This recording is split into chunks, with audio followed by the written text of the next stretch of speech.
Welcome to another episode of The Brand Called You, a podcast and podcast show that brings you leadership lessons, knowledge, experience, and wisdom from thousands of successful individuals from around the world.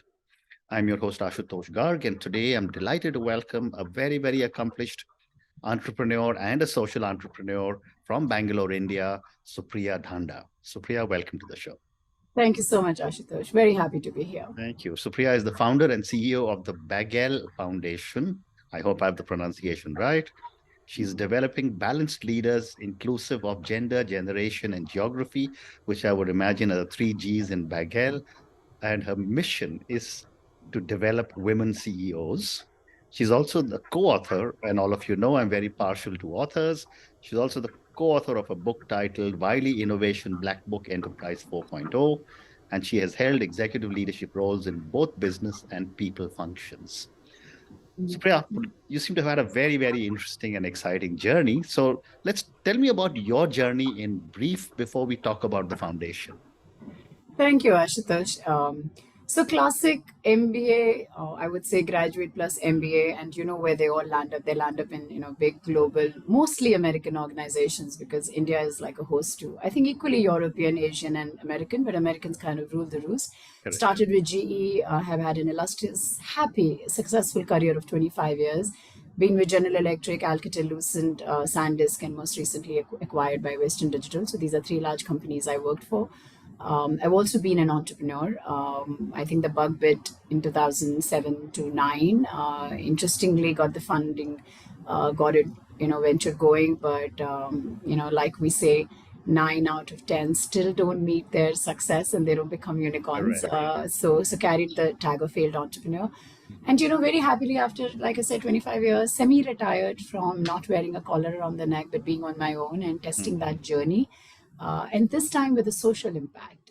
So one is BAGGGEL Foundation, where I'm very excited and, see what we can do. It's a great white space waiting to be filled. Correct. And there's another side where I'm looking at a for-profit enterprise tech-focused venture where we are looking at a Y Combinator plus and Antler plus, where we want to kind of demystify this funding, which is such a complicated puzzle. Okay. We all get scared when we meet with the investors and others. But how can we simplify that equation and hopefully be more accessible to the extent that we in our limited capacity we can. So that's where I am right now, Ashutosh. And today we're going to talk about your foundation, but maybe once you've launched your fund, we'll talk about your fund separately. Because I agree, demystifying the whole private equity space is something which is absolutely necessary. Thank you. So tell me a little bit now about the foundation, and why do you think it is so important to nurture more women CEOs? So it is almost like the writing is on the wall. Correct.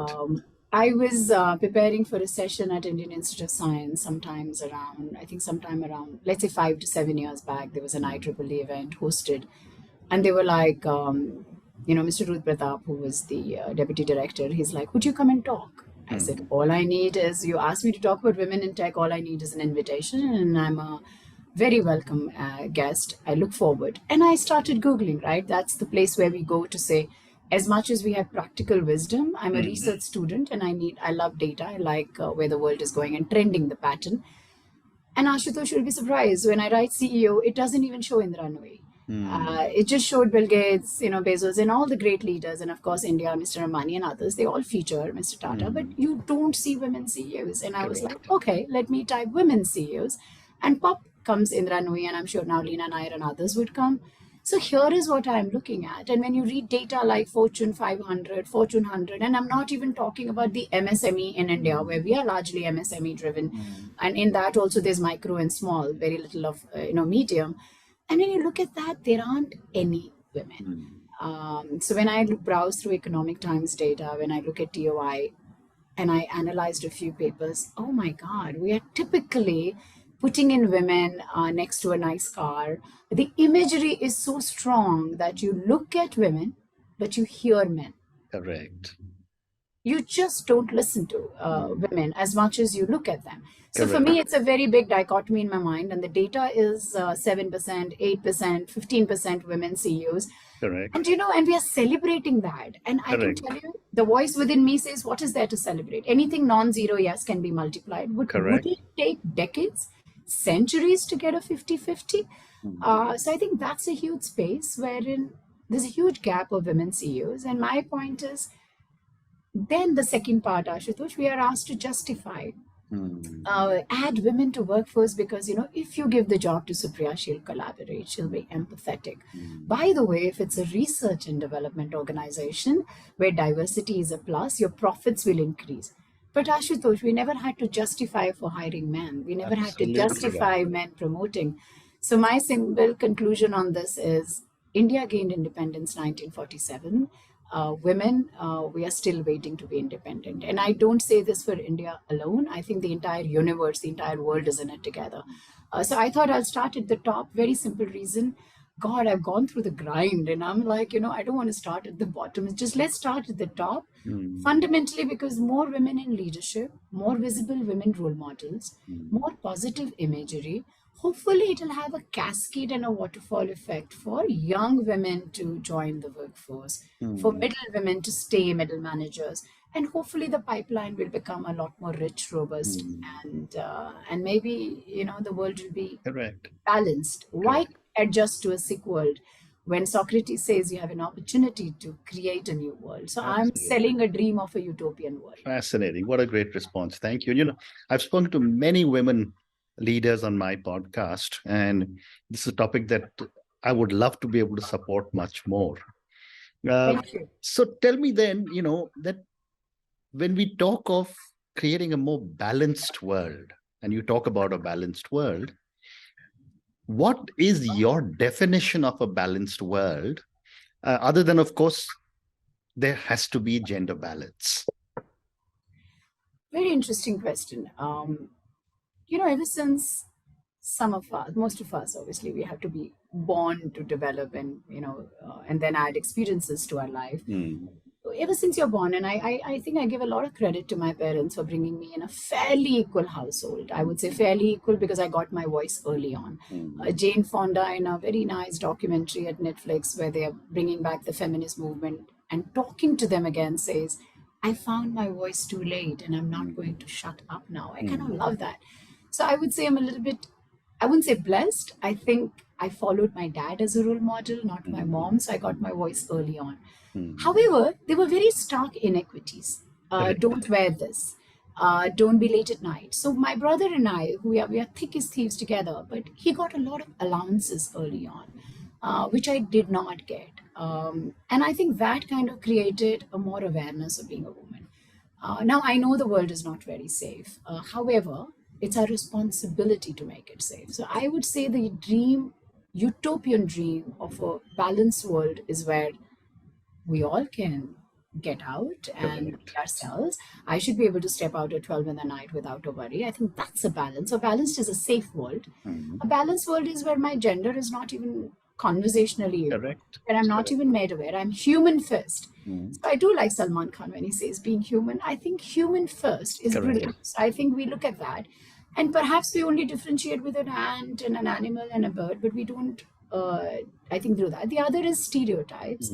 Women can only do this. Let's put a business case to hire women. Let's hire, then let's create an LGBTQ community.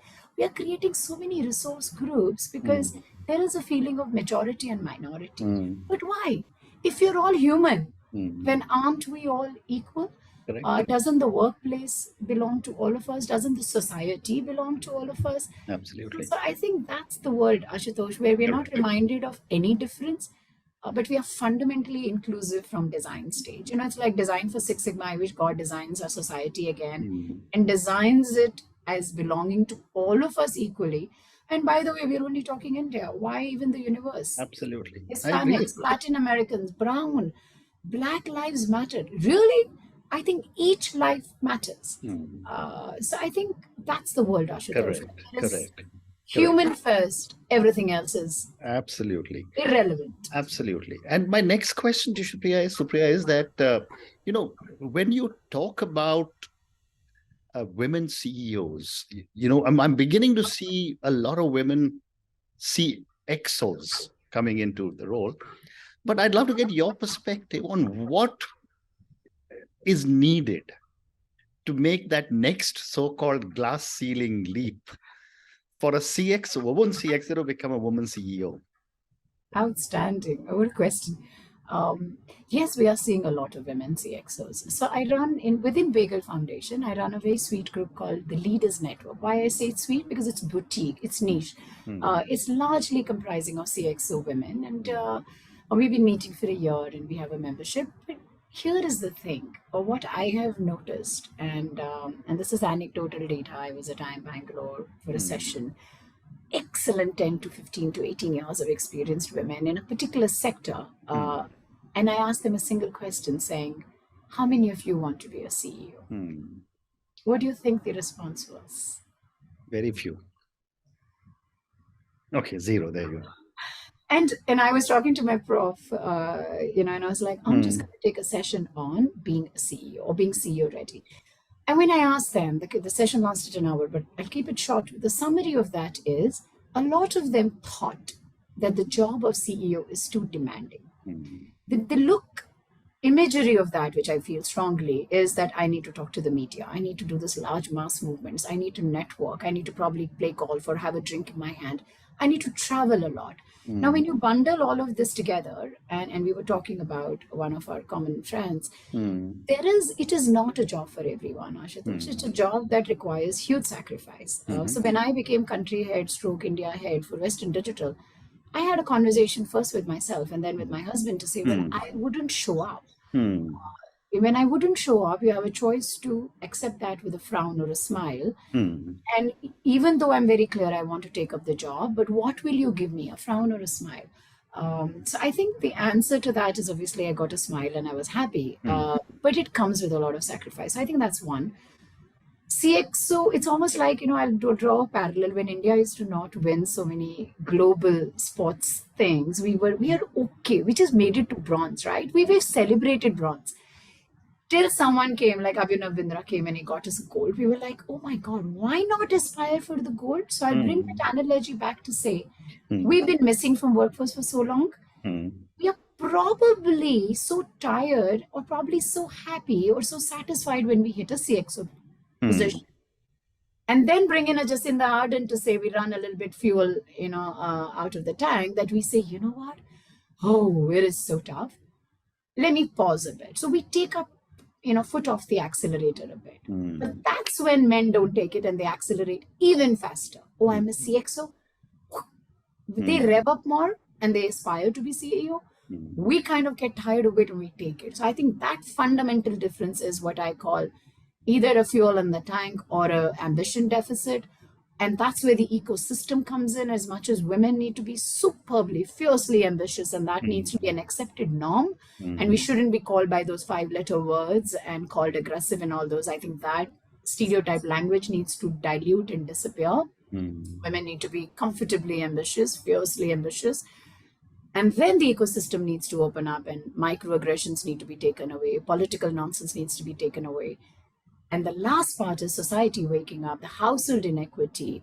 PTM is not parent-teacher meeting. It's actually MTM. It's a mother-teacher meeting because men mostly don't show up. So I think some of those things need to disappear. So Ashutosh is not happening in your and my lifetime for sure. But it probably will take decades. But I think if the time is there, it is now.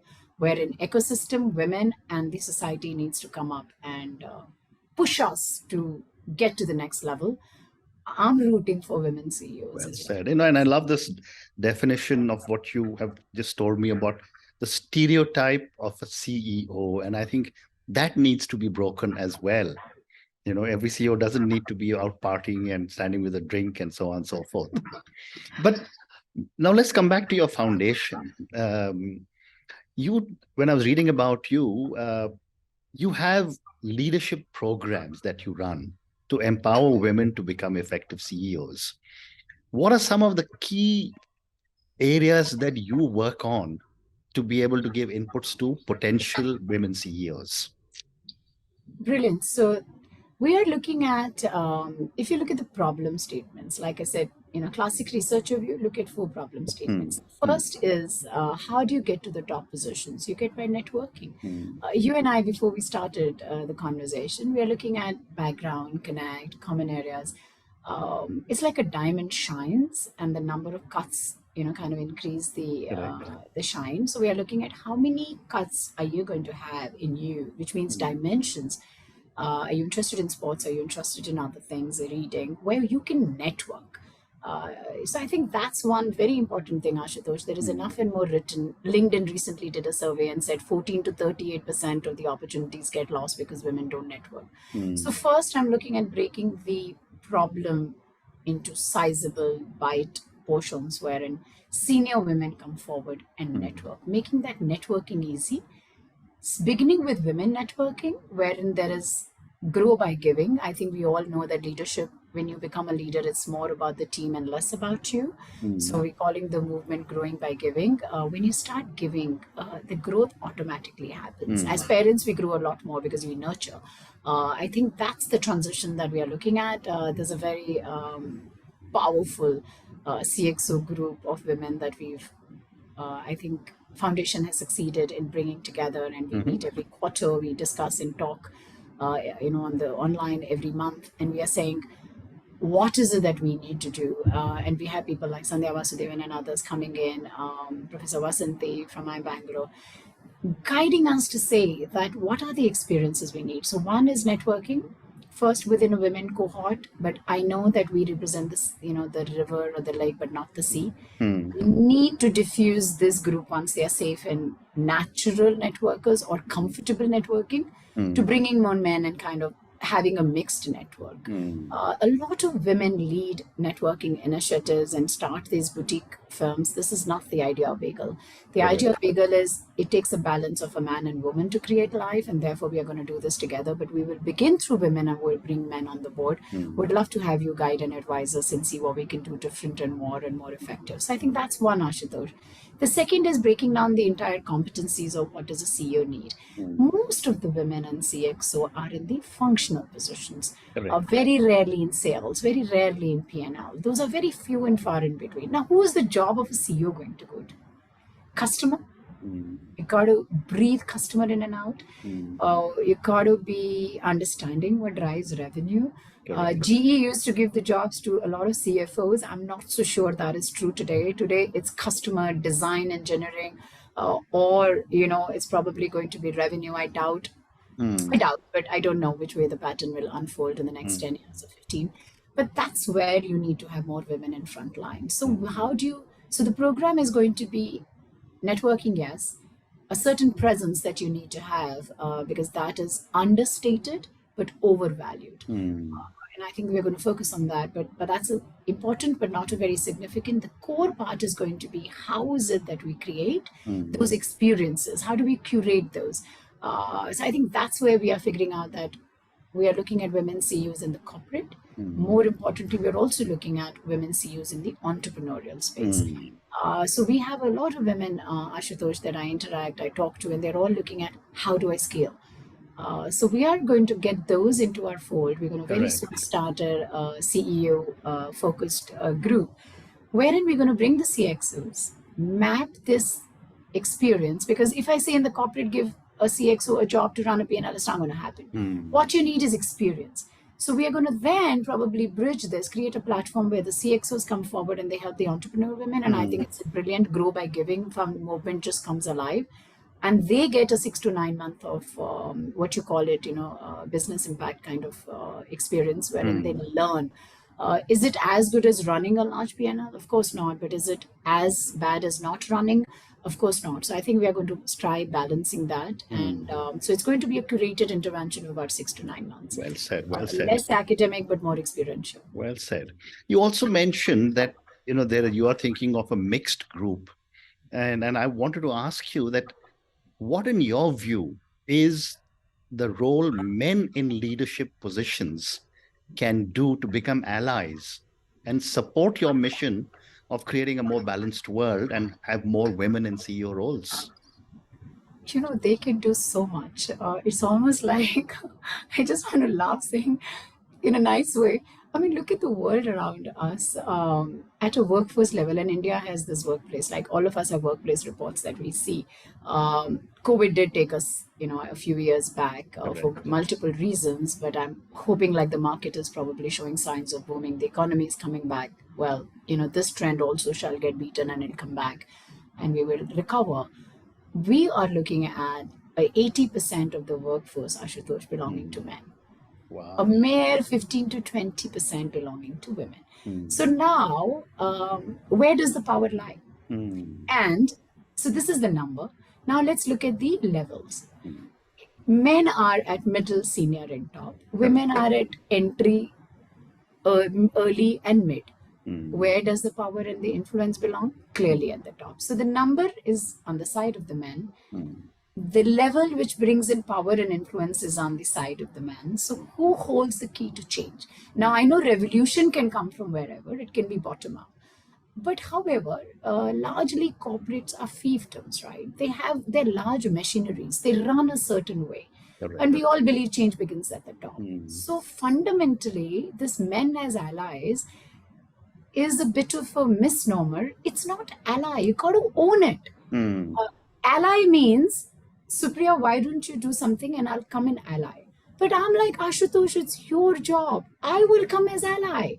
If you want to bring a change in my life, then you got to lead it. I'll be a happy follower. Because if I knew how to do this, Ashutosh, I would have done it by now, right? Mm. So the notion that women are, if you do a research, I did this for India, how many D&I consulting firms, I don't find a single being run by a man. Mm. Why is that? It's a lifestyle business. It's small. It's not scalable. There's no tech in it. But it's a fundamental movement of a change. Mahatma Gandhi led the revolution of India to gain independence. Mm. Of course, there are other people who joined in. So I'm saying, I'm sure this podcast has millions of viewers, and I wish you all the best going forward. But men, it's your responsibility to own this. You can put a driverless car on the road. Why can't you put more women in the workforce when they're willing? So I think it's less of ally and more of accountability and a metric, which is why I say somebody falsely called it DNI. It's not a DNI initiative. It's a business imperative. It's the right thing to do. So I think, Ashutosh, men as ally is a very sweet niche thing, but I think it's more responsibility and a deliverable of a CEO that I think. I know there are lots of CEOs who are very keen and wanting to do this. It's a massive change. It requires a lot of moving parts to kind of come together at the right time, and therefore it's not a one easy solution because society needs to move, women need to move, the system needs to move, the processes, everything needs to move together, which is why it's a strategic intervention, and someone needs to stop calling it diversity. Because if the workplace belongs to you, Ashutosh, then I'm diversity. But if it's a balance belongs to all of us, then you are diversity in my world, but I'm diversity in your world. Correct. Well said. So I think we are not diversity. We are all diversity in each other's lives, is how I'd like to put it. Correct. So time for two more questions, Supria. My next question is that how do you, having done so much work in the area of empowering more women, how do you envision the future of leadership? And what role do you see men and women playing in the future? Partnership, a very healthy partnership. It's like the way you and I are talking. It's smooth. It's frictionless. Wherever there are two people, there are going to be different agendas. But I think that should be equal to a man and a woman. Any combination of a permutation you can put. Like I said, it takes a man and woman to create a beautiful life in the world. Of course, technology has other interventions, but if we talk classic, it's that. I think this is a partnership. I firmly believe it's a partnership, which is why BAGGGEL is about balanced world. It's not a woman's world or a man's world. It's a balanced world. So I believe that men and women should partner both at home level. Men need to start entering kitchen a lot more. It's very easy to say, perhaps difficult, but not impossible. All the responsibilities that we have, if women want to be seriously in the workforce, which I think there is enough and more evidence at a data level and not anecdotal, and there are enough and more men who are willing to take over the responsibility. I think it's a partnership wherein we divide the roles a little bit. I move into a little bit into your world, you move into mine, at a society, at a household level, but equally at the corporate, wherein this needs women also to come forward. I'm not saying, Ashutosh, that patriarchy is only in the minds of men alone. It's equally part of women too. I think we all need to open up our minds. It's like, refresh, undo the cache memory and completely rebuild our memory systems in design and say, we are all going to perhaps do a few things differently. We are going to partner. We are going to go to schools differently. We are going to have women in tech differently. We're going to have women in frontline roles differently. And perhaps, lay the foundation of equal and a balanced world in future. Correct. And well said. I mean, I love your response, that there has to be a partnership between men and women. And when you look at the future of leadership, well said. And my last question is, Supria, and this is for the thousands of people who will listen to our conversation. What would you say are 3 lessons you would want a lot of our viewers and listeners to take away, especially the young men and women who will listen to us, on women considering a CEO role in their own businesses? Outstanding. So first, it's a call out to all the entrepreneurs. As much as the entrepreneurial journey is difficult, requires self-starting initiative, I think it's still a fascinating journey. And so I think and it's a quick chance at having the control, being your own boss and kind of being a CEO. So I think that's one. And India is opening up, and I think we're doing extremely well in that. And there are lots of policies, practices. So I think that's one. Get your ideas going. Figure out your founding teams, because solo entrepreneurs don't get funded as much. Get your business case. If an investor sees there's value and I can multiply, I think I can say that with a lot of confidence, that they're not going to stop funding you just because you're a woman, but it's easier said than done. Get the competencies under your belt in business and founding teams. So I think that's one message. To the other overall message for all viewers is, there is going to be bias. There's going to be dunya kya kahegi. There's going to be society. So I would say first, know who you are. This is my favorite, Ashutosh. Know your authentic self across any age. The earlier you start investing, you make your money faster. The earlier you start knowing who you are, you start developing a sense of authenticity as to who you are. Correct. We have spent decades trying to wear the pants and become like men. I think it's about time we start owning who we are. And if you are masculine, so be it. If you're feminine, so be it. So I think your first deal is know your authentic self. Know what you stand for. And over the years, tinker it a bit and kind of sharpen that image. That's one. Second, network. Get your sponsors early on in your life who will know more about you, who will take bets on you and will perhaps put you on the right path. I've had excellent sponsors who have thought much higher of me and better of me and my potential than I was ready at that time. And therefore, I've taken those leaps basis their trust in me. So I think get those early on.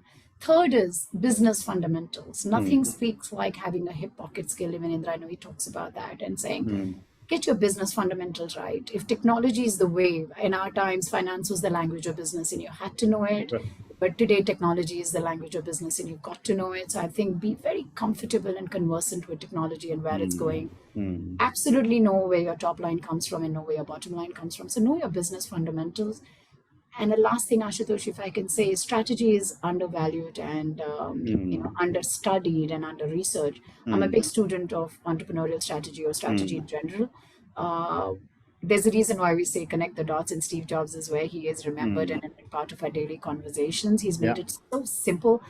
You can only connect the dots if you read well. So I'm back to you, Ashutosh. Please read well. There are books out there. There is stuff out there. There are YouTubes out there, podcasts. Surround yourself with knowledge in your area and get a perspective. And that perspective over time will hold into strategy. Well said. Authentic self, networking to gain sponsors, business fundamentals, and reading enough to develop a perspective so that you can strategically connect the dots and be ahead of the curve when your peers or competitors are talking to you. Well said. And on that note, Supria, and your amazing lessons, know your authentic self, get your business case, business ideas sorted out, get your business fundamentals right, strategy is undervalued, and one needs to think through that. And the last and most important, read. Because only when we are aware of what's happening in the outside world can we really take a call. Thank you so much for speaking to me about your journey. Thank you for speaking about the BAGGGEL Foundation. I'm sorry I got the pronunciation wrong in your introduction. And thank you for such an incredible discussion on how we need to be able to empower 50% of the workforce, 50% of the population of the world. Thank you again for speaking to me, and good luck. Thank you so much, Ashutosh. Thank you. Thank you for listening to the Brand Called You videocast and podcast, a platform that brings you knowledge, experience, and wisdom of hundreds of successful individuals from around the world. Do visit our website www.tbcy.in to watch and listen to the stories of many more individuals. You can also follow us on YouTube, Facebook, Instagram, and Twitter. Just search for the Brand Called You.